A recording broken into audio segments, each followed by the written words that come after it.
Hi, folks. We're letting everyone in from the waiting room, and we will get started in just a few moments, but I would just want to thank the folks that are here for taking the time to be here tonight and hear about public projects that the Friends of the Wissahickon has worked on and is going to continue to work on or will be working on in the future. And we also have our great partners and friends from the Philadelphia Water Department with an update and some information on a project happening in the Wissahickon that's on their schedule for the year. So lots of exciting news to share and report, and we'll just get started in a few minutes. Have about 42 people here so far, and I think we're expecting a few more. So if you still need to get a beverage or a snack, there's a minute or so to do so. In the meantime, we can look at this beautiful picture in warmer weather of our lovely Wissahickon. And I'll speak to the agenda, which is on our next slide, and we'll get ourselves moving. Here we are. So, welcome. I'm going to go over a little refresher on the Friends of the Wissahickon's mission and work, and who are all the people that make things like this Zoom and the projects that we're going to be talking about happen. And we will also review some really great work that we were able to get done in 2021 with our volunteers. Actually, some very significant project work happened, and we were so excited and grateful to be back out there after being so delayed from all the things 2020. As I just mentioned, we have some folks from the Philadelphia Water Department talking about a project that they'll be getting underway. And finally, we'll get to the big bang finish, some of the big projects that FOW has been working on, continues to work on, or is planning to work on in the future in the Wissahickon. So there you go. That's our agenda for tonight. We're going to try to keep ourselves to right around an hour or so, but we may go over a little bit. I'd also like to ask everyone to take a moment and find the chat. We have a link that we'll be putting in, and we may periodically drop it back in again for questions. If you have a question about projects that I'm speaking about, that Shawn Green, our Director of Field Stewardship, speaks about, or our friends from the Water Department, please submit those questions through the link in the chat. We'll be monitoring that and doing Q&A throughout. So that's a little housekeeping. And I think we shall get rolling. Welcome, and here we go, Friends of the Wissahickon, and our next slide, please. So most of you, if you're here, you know us, you may have been volunteering with us, and hopefully you know that we look great, but we're nearly 100. We have right now over 3,000 members and friends, and we're so proud to be an official park partner of the Philadelphia Parks and Recreation Department. And we do so many things, from the projects we'll speak about here tonight, to engaging with volunteers on projects, small and very large, working to engage with the public outside of the park on ways that what they're doing can make a difference, and really trying to advocate for resources and recognition for our park and for all of Philadelphia's great parks in our fabulous park system here. So that's a little bit about us. We can't do it without great support from our members, our friends, from wonderful foundations, and from great partners, one of which is here tonight, the Philadelphia Water Department. So next slide. Here are the fine folks who are working behind the scenes, some of them right now putting this Zoom on.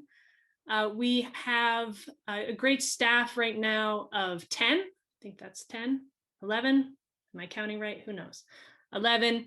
And we are hiring one more. We would love it if folks would check out our website and see our positions that we have opened up.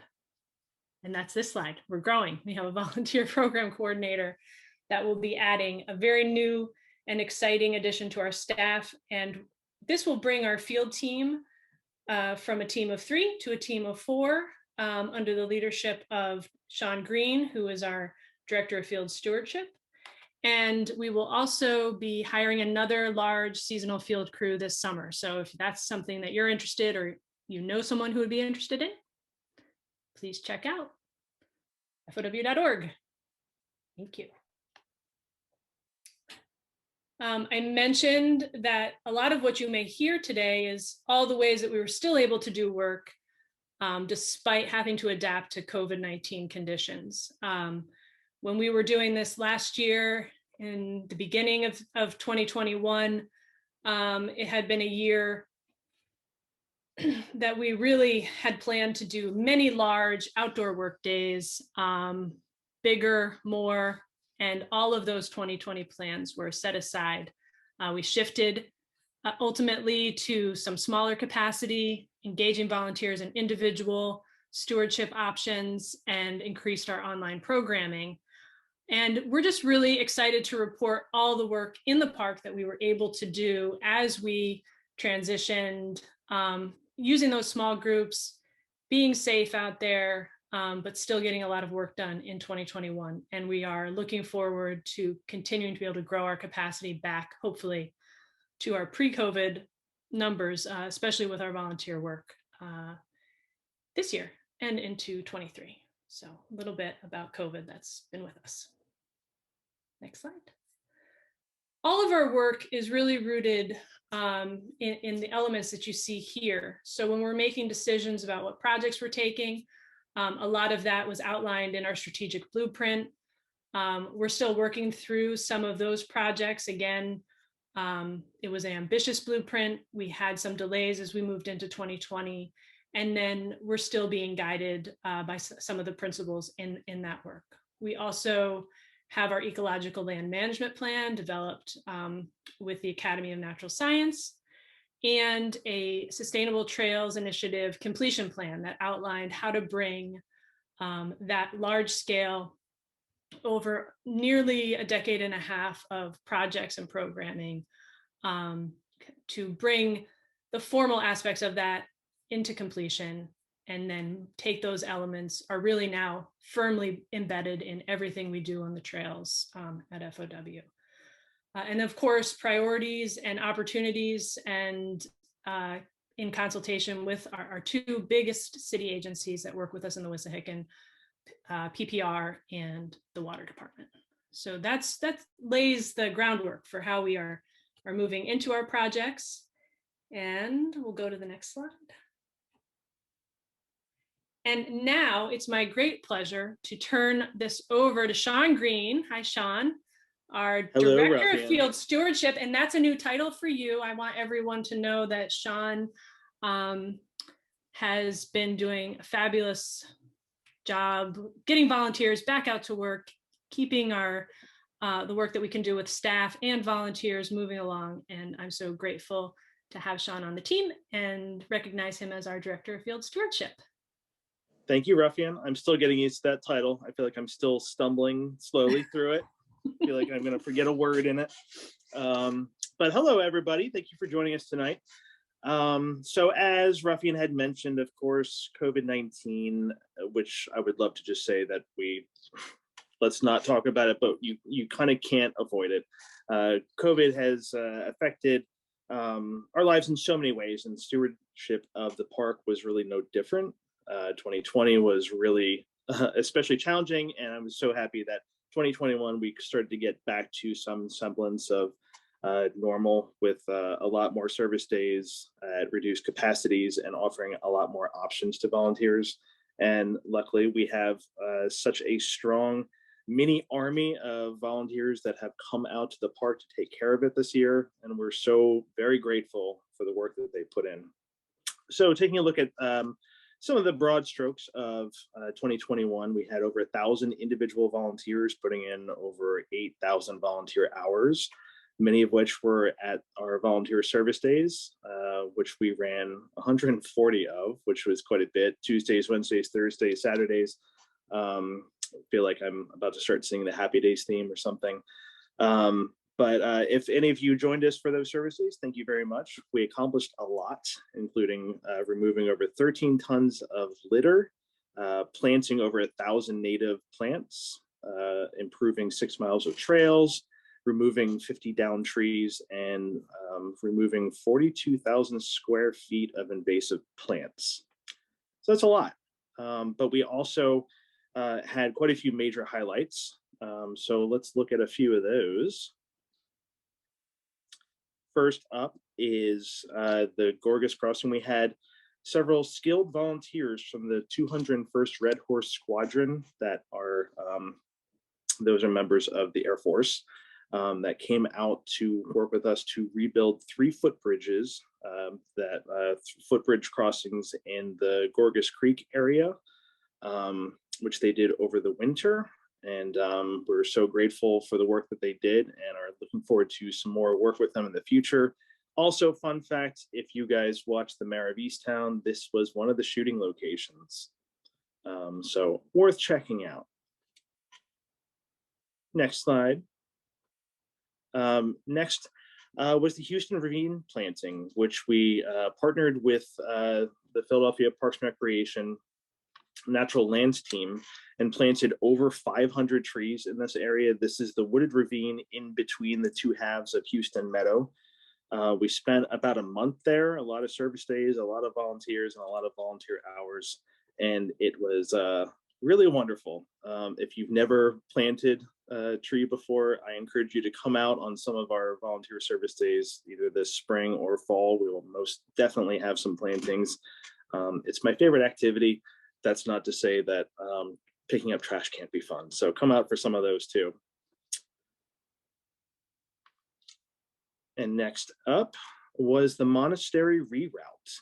And if you're unsure, if you haven't hiked this yet, this is on the White Trail near Monastery Stables. And this was a collaboration between Parks Recreation, City Parks Alliance, Monastery Stables, Wissahickon Restoration Volunteers, and FOW. So there were a lot of people that took part in this, and we're very happy to support and work on this project. The purpose of this was to remove a blind turn to mitigate user conflict in that area, and to close an unsustainable section of trail. So if you haven't gone yet, go check out the new trail. We'll probably be back there in the spring to spruce it up a little bit, since we finished it in the fall. Who knows what's going to happen this winter, but we'll probably need to go and refine it. So go check it out. And next up are our crew leaders, which if I was wearing a hat, I would be raising my hat to them. They have done an amazing amount of work in the park in 2021. This is a trained core of volunteers that we're actually getting ready to train the next class. And on top of co-leading all of our volunteer service days, they've been working on trails to improve the trails by opening the corridor and sight lines, and have also been working with FOW staff on quite a few projects throughout the year in Bluebell Park, Houston and Andorra Meadow, and Fingerspan the stairs near the Fingerspan Bridge. And we have a lot of plans coming up this year that I'm really excited to be working on, quite a few trail projects. And next up, I'd love to highlight that we had a huge Leave No Trace hotspot weekend. In case you're unfamiliar with what that was and didn't attend and have never heard of it, we were awarded Leave No Trace hotspot designation last year by the Leave No Trace Center for Outdoor Ethics, which means that they came out and worked with us a lot of work ahead of time to kind of plan this. But we had a long weekend of workshops and community events and hikes and service projects. And all of this was to really engage the public, to make the park cleaner. And this was just kind of like, well, while this was concentrated in the Greater Valley Green area, we as staff learned a lot of new techniques that we can apply in this area, as well as all throughout the entire park. And the hotspot weekend really was just the start of our plans to increase signage and communication and education and planning to better solve some of the high use issues that we find, primarily litter and rogue social trails. So we have a lot more moving forward with Leave No Trace that we're really, really excited about. And then looking ahead to this year, we're hoping for an even more successful year. We'll be running our regular service days again on Tuesday, Wednesday, Thursday, Saturday mornings. Note that in the winter, we're taking a bit of a pause for some of these. You'll still be able to register for Wednesdays and maybe a few other days here and there. But by the time we get to the beginning of April, everything will be back in the full swing. So make sure you check out our volunteering section on our website to see what volunteer service days we have coming up. We'll definitely have some plantings coming up in the spring, as well as quite a few large cleanups. One of which being the Martin Luther King Day of Service, which if you were registered for that, which was supposed to happen yesterday, was postponed due to the nor'easter that ended up not really doing too much. But part of the problem of trying to plan things in the winter outdoors. But we will definitely be rescheduling that for some time in early spring. That will be a cleanup on Lincoln Drive with the road closed. So just check back and register as soon as that opens. We also have lots of individual stewardship options that we developed in 2020 as a need to still steward the park when everything went into lockdown, and they were really successful. And we see no reason to stop. So if you're not available on some of our service days, or you just want to do even more work, we definitely want you to come out and keep the park clean and sustainable. So there's quite a few things you can do. You can read all about it on our webpage, but there's habitat monitoring. You can plan your own Wissahickon cleanup. So there's instructions and all sorts of tips that you can find out there. So you don't have to wait for a service day. You can, anytime you go to the park, you can make it a better place. We also do private volunteer service days for corporate groups and school groups, or religious groups, clubs, and organizations. If you belong to any that are looking for an opportunity to go out as a group for a private service day, please reach out to us, and we're happy to work with you and steward the park together. So that's everything I've got for you. I hope that I see all of you in the park. Please come out for some of our service day work, or maybe I'll just see you hiking on the trails. So, and if you have any questions, feel free to email me or put a question into the chats. Thank you, Back Shawn. to you, Ruffian. Thank you, Shawn. That was great. We have a great segment here now from the Philadelphia Water Department. I'd just like to reiterate what Shawn just said about using the form that's in the chat.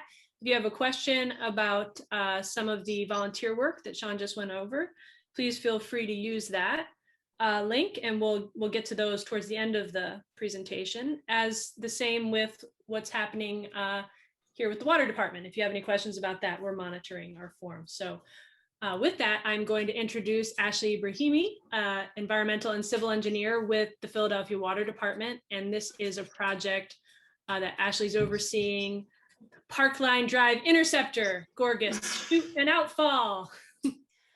Very exciting. And I'm turning it over to you, Ashley. We're really excited to hear about it.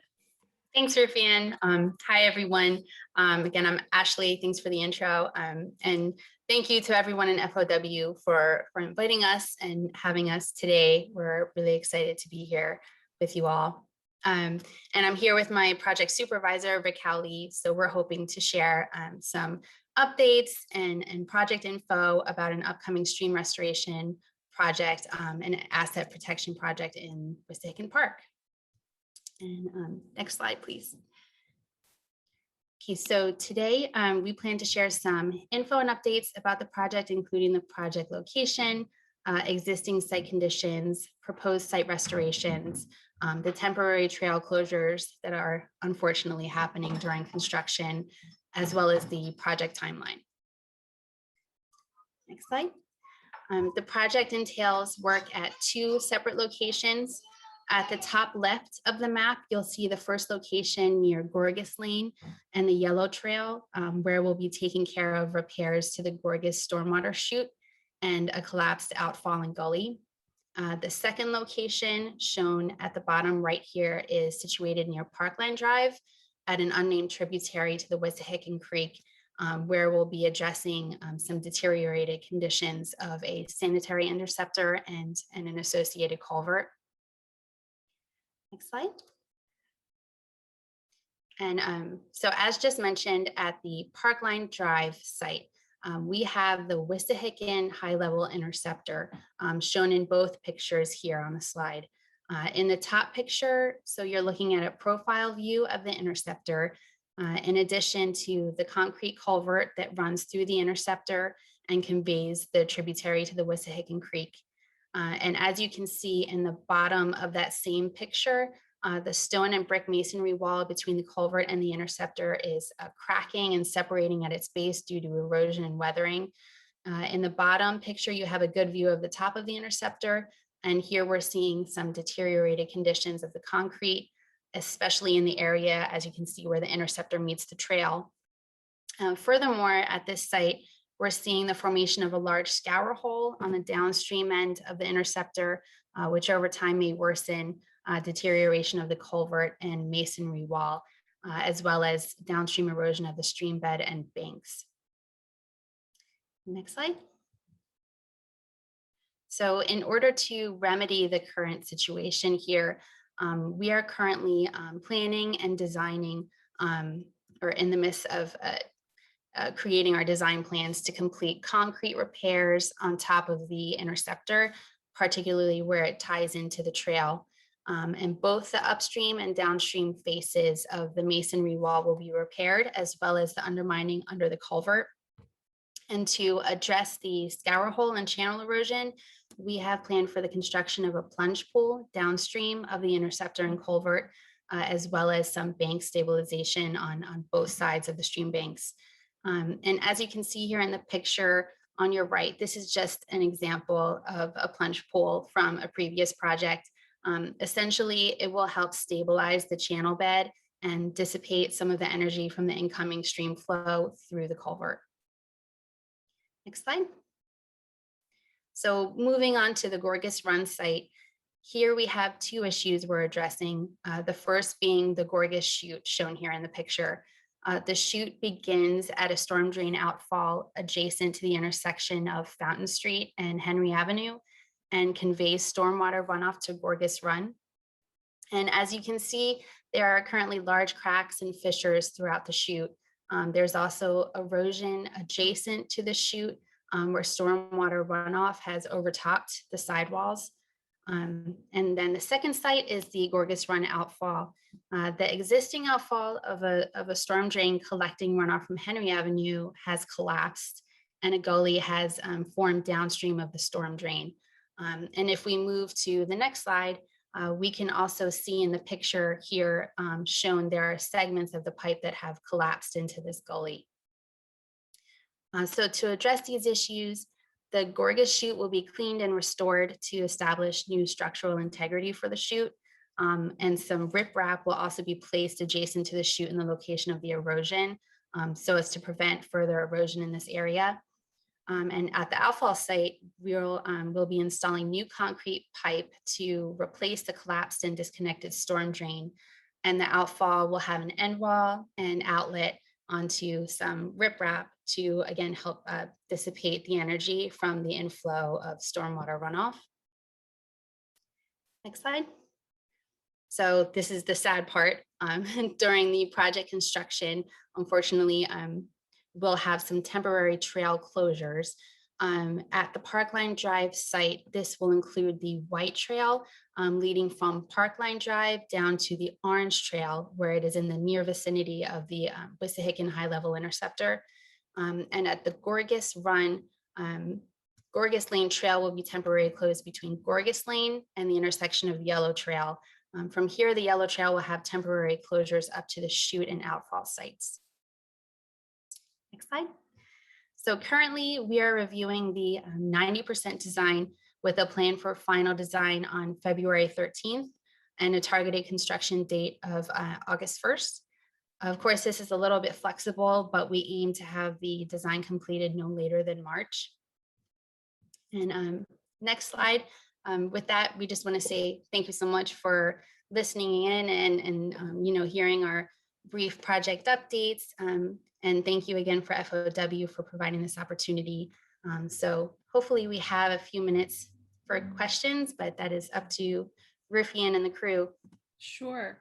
I am busily refreshing my question sheet, and I don't have any questions here related to this project.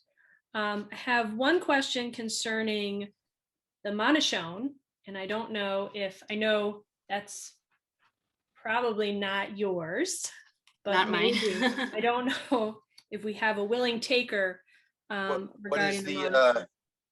do you want to just, if you want to send me that question separately, that's fine. We don't really have a project up there right now I think related it's to stream more restoration. concerns about the stream health overall and pollution to the Monastery and what Okay. folks might be able to do to help, or where they make reporting if they see pollution, where to report it. So The first thing in terms of the water department, if you see what looks like polluted discharges coming from outfalls into the stream, the first thing you can do is dial 21. I mean, I guess you can refer to 311 technically, but the municipal dispatch number for the water department is 215-685-6300, and if you call that number and report it, it'll get in the queue, and then someone from industrial waste or from our collectors unit will go out there and inspect what's going on, and we'll either if it's something serious, we'll have to report it to the state, and then we'll make take remediative measures. okay. And if it's not, then it's all good, and I can hopefully report something good back to you.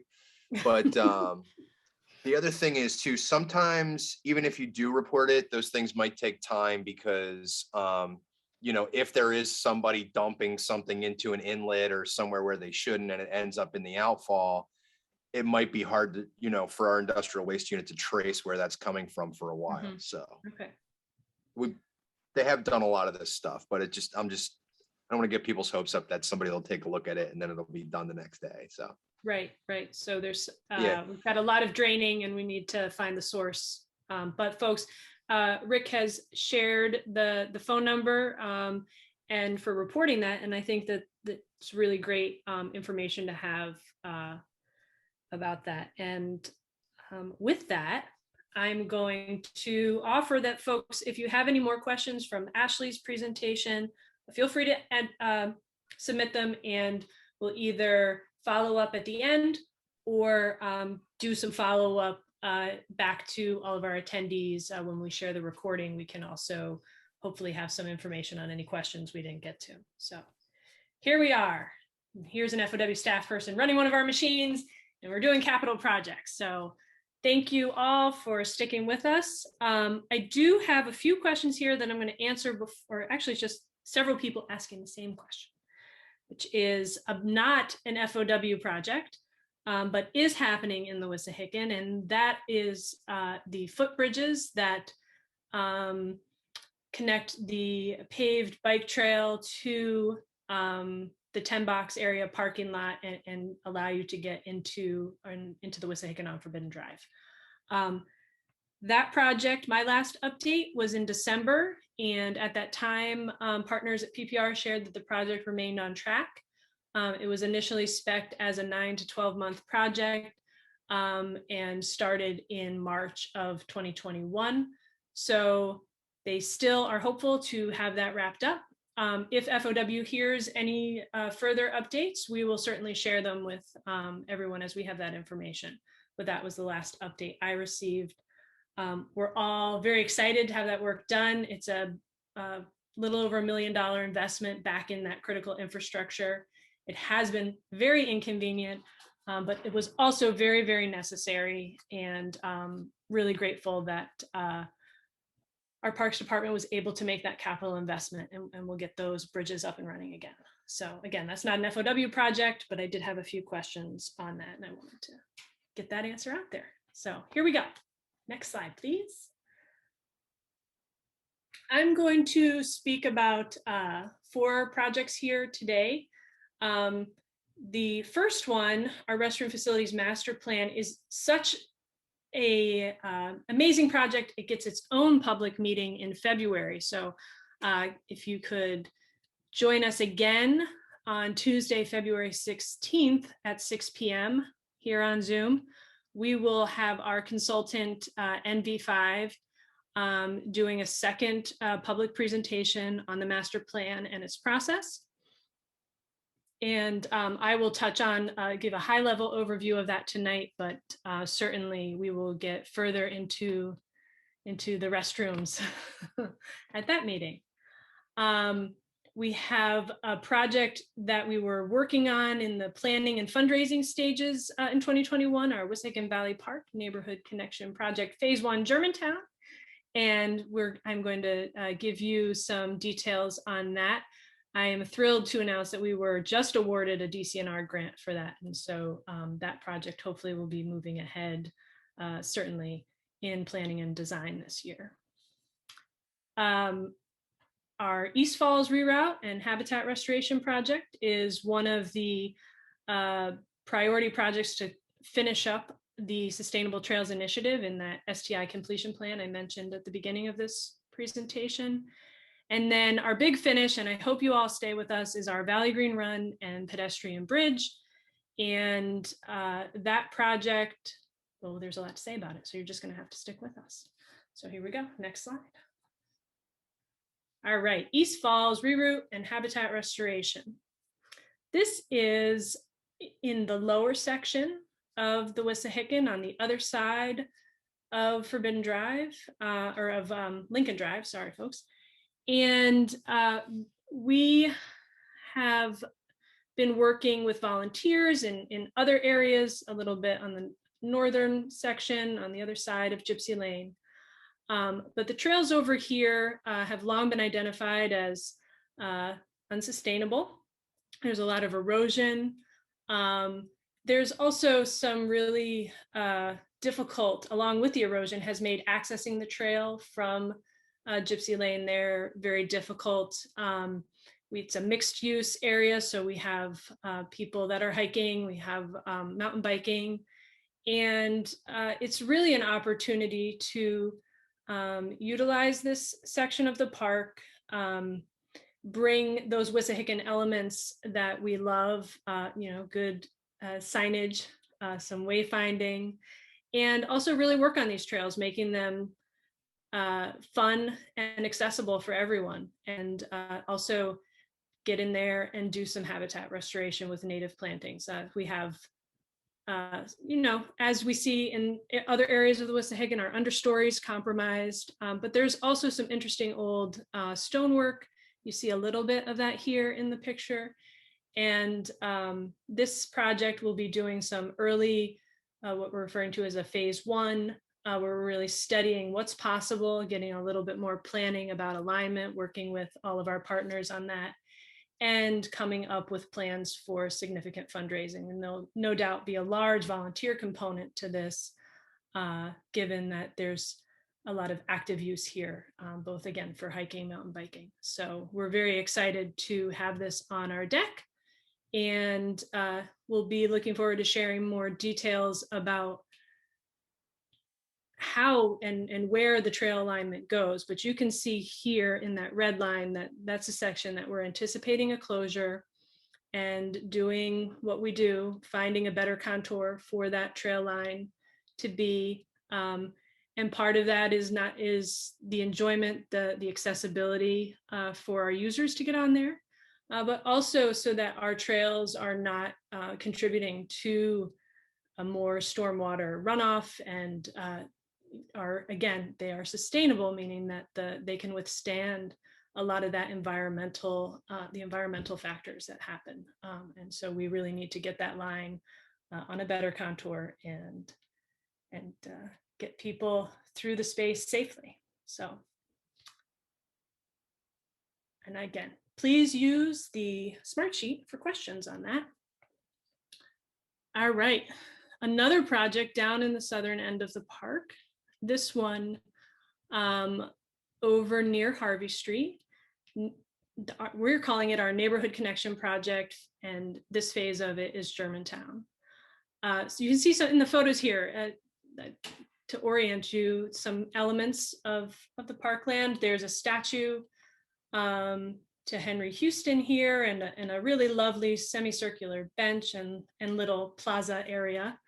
And then we have about 15 or so acres of parkland with some walking trails.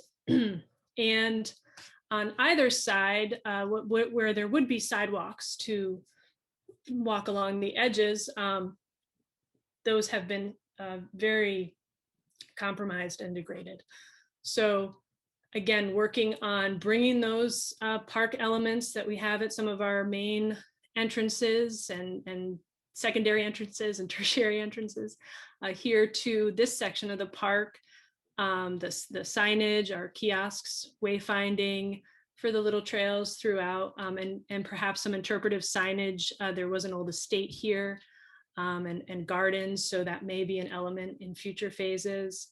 Working on the habitat restoration, trying to increase that biodiversity with our native plantings, and really excited. We have a wonderful partnership with our neighbors on Harvey Street, and we were just awarded, as I mentioned, a grant from DCNR. So providing funding which requires a cash match, some of which we are very grateful to Councilwoman Cindy Bass for committing match to the project. And we will be working this in 2022, developing an RFP for the scope of services on this project, working with neighbors and our other stakeholders in the area on the key design elements, finding the contractors to do the trail work and the signage, the sidewalks. And hopefully we will be reporting back to you this time next year on a lot of those details and have a schedule for construction and where we're going in 23 with that. So very excited to be working here. And this sets us up also to look at how do we make better street connections through wayfinding to these areas of the Wissahickon Valley Park that are not easily, you can't get here via parkland. And so you need to know how to make those street connections and where you'll find the best way to do that. So that's another goal ultimately of making these improvements here to the parkland. I'll go to the next slide. Restroom facilities master plan. A lot of work happened this year. So many conversations with folks. We had our surveyors out to do in-person surveying. And we also had a lot of responses to the online survey. You can see over 1,000. We were out there counting everybody. and we're so grateful that folks left our counters alone. We had a nice sign on them letting everyone know what they are, these little boxes. And you can see that in the photo next to the guard shelter there. Those were our counters that we had installed at 12 locations throughout the park, really trying to get a sense of what are our highest use areas, what are the trends that we see as far as times of day, seasons of the year, all of that. And then correlating a lot of the counting with our survey results and further investigating where the public felt we needed bathrooms and how many and how long do you visit and is a bathroom a reason why you might cut your visit short or choose not to come. A lot of questions were asked, and hopefully we found answers to them. And looking at many sites, so an identification of up to 16 potential units in up to 7 different locations. So more details on that at the restroom facilities master plan public meeting number 2, which is in February. But we are very, very excited to have these details. And I'd also like to say that it's not just how many should we have, but also a servicing schedule, understanding the costs not only of the capital improvement, but the ongoing daily operation of restroom facilities, trying to apply hard numbers and really work together with Parks and Recreation to see if we can bring more facilities to the Wissahickon. So if you're interested in that, please come to the meeting on February 16th. Once that meeting is done, we will be nearly 90%, well, nearly 100% complete with the project. We'll have to do some final paperwork with our funders and sign off on that. And then we will have a 100% complete master plan. And we hope from there to be doing our first, we're calling a demonstration project, but really bringing one new unit, hopefully at least online, and start that project, which is a capital investment, either a retrofit or a new facility in 2023. So a lot of work happened there and we're excited to share it. But we are also really excited to talk about Valley Green Run restoration and the pedestrian bridge. We've been talking for many public meetings about this project. And before that, it was the restoration of Valley Green Run further north up Valley Green Road, where we did the first restoration near the parking lot. The storms that really damaged the parking lot way back when also impacted the lower part of the run and took with it, as you can see in the small photo, no, not that, you can't quite see all of it there. We have some other photos on the next slides, but took with it the walking trail, and then from there, a small wooden footbridge had been put in place to bridge the gap where the walking trail along the run had collapsed. And that small wooden bridge collapsed in 2014. And since then, you can see in this picture, there's a wooden staircase that went in, I think in 2015, Parks and Recreation put that in so folks could still use some of the trail and then come out onto Valley Green Road and walk down the road from there. Our goal is to keep people off of the road for as long as possible. So you can see a little sketch here, that little white arrow that has a C underneath it is where we would like people to be coming out. So much closer to where you would either cross to get to the trails to Devil's Pool, or where you would continue on across Valley Green Bridge. There is a significant restoration, as I mentioned, the first part of the title of the project is the run restoration. And that work is really looking at stabilizing the channel. So we heard back in Ashley's presentation talking about slowing water, getting the water to really get a lot of that acceleration out. We want it to slow down and we want it to stop ripping up the sides of the stream banks. And we want to give it a chance to maybe let some of the sediment trickle down into the creek bottom while the water has its confluence with the Wissahickon Creek. That's a significant engineering effort. And that technique will be similar to the work that happened in the upper run. So the boulder step pools and stabilizing the side banks there. And at the same time that they're doing that, we hope that the footings will go in for the bridge. So I've talked a lot and we're just at the summary. We'll go to the next slide. All right, here we go. This is how the bridge looked a while back. This is the old wooden footbridge. It has since collapsed more. Each storm is taking more of it. It will be removed and cleaned out as we move ahead with this project. But you cannot walk on it anymore. And so the staircases I mentioned are necessary. So this is, a big problem for the creek. We are getting a lot of sediment and we're taking trees with us as the storms collapse. And we're also moving people back onto the road when, it's even a amazing experience, even though you're right there on Valley Green Road, the difference between walking down the road or walking through the trail where you're already in the woods and feeling that Wissahickon tree and the magical light on certain days is a big difference. So we want to get people back walking in this area.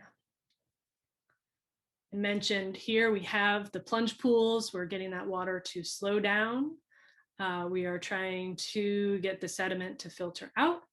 And then we're also trying to keep the channel stable. So as you've seen in some of these high storm events, this little run can go from a trickle to a raging river in a storm event. And in those events, we're really hoping to just keep the channel stable so that our banks stay put, our trees stay put, and when it recedes, everything is as it needs to be. And you can see some nice cross sections here of that technique. This has been applied very successfully, again, on the upper portion of the run and in other projects throughout the Wissahickon. And we are very hopeful and confident that this is the appropriate application and best management practice here for this stream. So as that stream is being restored, we are also talking about this pedestrian bridge. And as we have worked with our consultants, the environmental engineers and the architects and engineers working on the bridge, we've had a lot of conversations about, does the bridge or the walkway stay in the old alignment along the roadside? And most of our early concepts that we looked at presented that. And then we started looking at the continued erosion of that bank. There's also a historic stone wall there that's part of a legacy of the great stonework in the Wissahickon. Some of that is collapsing. Very tricky to build around that wall, and also keeping, as we've seen, we've talked about the project down along Lincoln Drive and those bridges, and one of the compromises to those bridges has been a lot of the salt and the runoff from the road that happens in the winter. And so really thinking about the longevity of this installation, also creating, again, I waxed poetic a few minutes ago about that Wissahickon experience and the light on certain days and winding through the big trees. And so you can see all of that's leading up to a proposed alignment here that hopefully you're reading from this little 3D model, which is you're walking down the trail from the upper parking lot, and you come to the entry to this bridge, and you cross the little run, and then you stay on that side for a ways, and then you cross back over. Before you do, there's a viewing platform, whereas if you perhaps wanted to linger a little longer and look at the stone bridge or look across the creek or look up the hill, and there's a cute little pavilion up there, so you definitely would want to look up the hill. You could do so without causing a traffic jam. So we are really excited. I have some beautiful images to show you on our next slides. Before I get into the, here, that's fine, we can stay here. Maybe here, let's land here. So as we're approaching here, you're seeing decking, and that is right now spec'd to be black locust decking there. And the railings you're seeing are steel. And holding all of this up are steel support beams.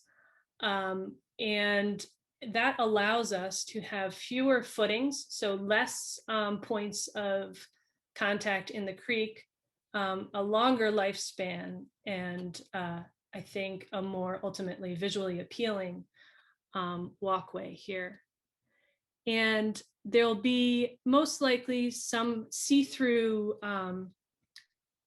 metal mesh, but see-through along the walkway, as well as to keep our small friends, whether they're 4 feet or 2, from going over the side. So that's also here. I think you can see in the detail. So here we're facing down. We've parked our car. We've admired that previous project at the parking lot, and we've walked down. And you can see here, if you went right, there's a small wooden footbridge, but we would continue straight and take this meander and allow a whole host of viewpoints, from looking across now to see the bank where the stone wall, which very few folks have really seen, or you're looking up the hill. And again, we're making our way to the platform, which I think is on our next slide. And here at the viewing platform, you can see the stone bridge. You can also, we have a material change here. No black locust decking on the viewing platform, because we also want to look down and be able to view the run below and make that connection to the waterway and where it's meeting the Wissahickon. So a lot of great also educational opportunities just by changing the decking here. We opted not to go with the metal decking the whole way for a variety of reasons. One, aesthetic. We really liked still keeping some of the wooden elements. Black locust is local. It's incredibly strong, and we really wanted to continue that tradition of using that wood in our projects. And this gives us the opportunity to introduce the other material and create that transparency below. Next slide. And here we are coming to, again, an exit. We're nearly to the stone bridge. So we've added a significant length to the trail experience and kept people off of the road for much longer. Or we'll be able to do better wayfinding and how to get to the Orange Trail and how to get down to Valley Green Inn, and really, again, keep people off the road from the walking and really allow for that accessible experience. The bridge itself, the walkway itself, is designed to allow for ADA access. That's, at the approach here, you may be able to get on. All of this is forward looking. So we build towards that standard because as we do future projects, we want the accessibility of anything new we've put in to be there. So the grade here would allow for strollers or wheelchair, and that is a really important feature to have as we look ahead towards doing restoration and connecting the parking lot down to this area, as we've seen that trail have significant decline. Okay. And we are thrilled to be able to recognize friends and supporters in this area. We know through the enthusiasm for benches in the park that there is a lot of meaning and memory that happens in the Wissahickon. And I am very proud to point out that the naming rights to the walkway have been reserved through a significant contribution to the organization. It's not named yet, but when it is, we'll share that with you. But there are lots of other opportunities, and it's my role as executive director to make sure that you all know about them. And we will be back out again with more information on that as we move ahead. But we are very excited to fund the bridge through our campaign here, and also bring future project work out of these efforts to the Wissahickon. Slide. And now there must be questions, and I'm happy to answer them. And maybe one of my colleagues here, I'm refreshing, but maybe Shawn Green is looking at questions. He might also ask them of me, interview style. Yes, I do have a question for you. Yes, thank you, Shawn. Relating to the Harvey Street project. Will there be a safe crossing of Lincoln Drive at any of the nearby intersections? Safe crossing of Lincoln Drive at any of the nearby intersections. That's a great question. We are hopeful that a second phase of that project will, if folks will remember the statue, and that is parkland there. And we would like to get through that parkland and would put people over on Wissahickon Avenue near where Rittenhouse Street comes in. And if you cross, it's a little roundabout, but look, you're out for a walk. So you're going to use the crosswalk at Rittenhouse Street, and that will put you over, if I'm thinking of this correctly, puts you at near Sailor's Grove, and there is a crosswalk over into onto Wissahickon Avenue along the sidewalk up to Rittenhouse Town, I believe. And so we are looking to find those connections and encourage people to use them. And so that would be a way. But I don't want anyone running across Lincoln Drive, Shawn. That's I don't either. very dangerous. We did have another question about the pedestrian bridge at Valley Green. Will horses and bikes be able to use it? Well, it's a pedestrian bridge, so we're getting the foot traffic off of the road. There'll be no change to the designated use of, right now, all the traffic's coming in through the upper lot, and so that would be the route back along. The bridge itself is a pedestrian bridge.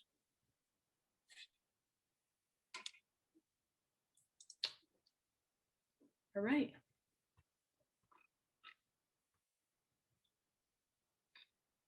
I'm refreshing to see if anyone's included any questions. And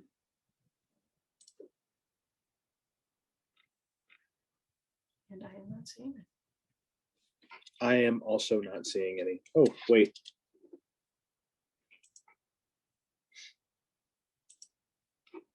Oh, okay, we have a couple.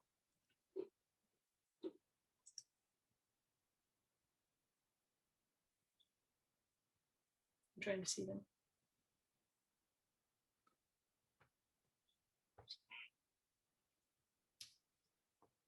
So I've got two questions. Okay.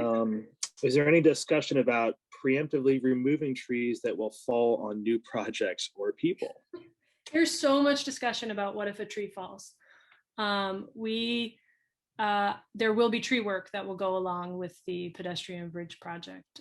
There's a tree survey that will happen, looking at what's there, the condition of the trees, looking at the tree survey with the proposed alignment of the bridge, deciding what trees may be dangerous or dead and need to come out.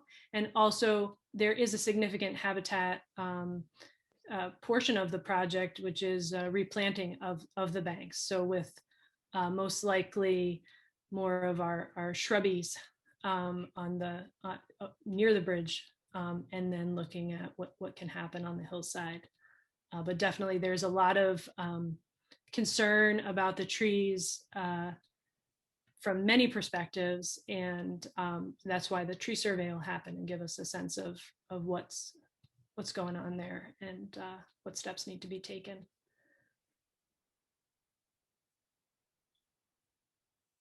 So yes, there is discussion about proactively removing some trees, but before we do so, making sure we understand the full context of the situation.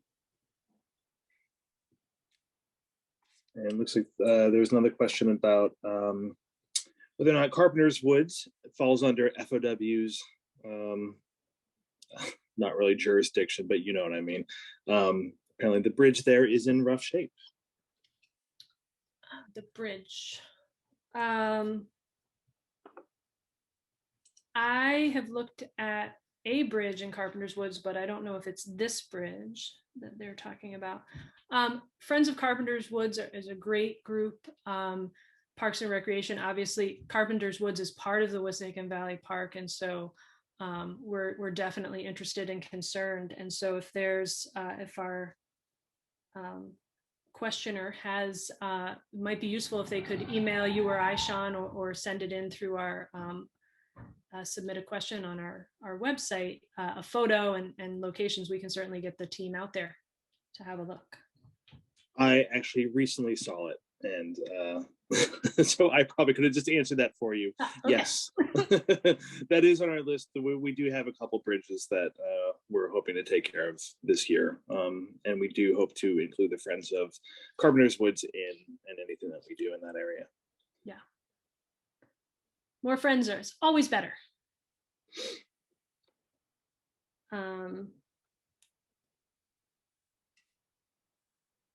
Just hit refresh one more time. Yeah, there was a question about if anybody has had any thoughts regarding a safer crossing of Wissahickon at Bells Mill Road. Because if you're going from east to west, it's a very, very narrow, not even a shoulder to walk on. Crossing the bridge. Yes, yeah. Yeah, so the bridge is very narrow. You know, in a perfect world, we would have a better crossing there. It's a lot of traffic. I think I know Parks and Recreation is always concerned about our park users and making those crossings. It's not a project right now, any sort of maybe a kind of adjacent footbridge. I think I would, anything's possible with lots and lots of capital dollars, but it's not on the deck right now. I think, we're always talking to our partners also at street traffic calming. What can we do to make that area? And by we, I say really the city agencies, what can they do? And how can we encourage them to do that, to make those crossings safer for everyone who's using them? So, but there's not a capital project planned at this time.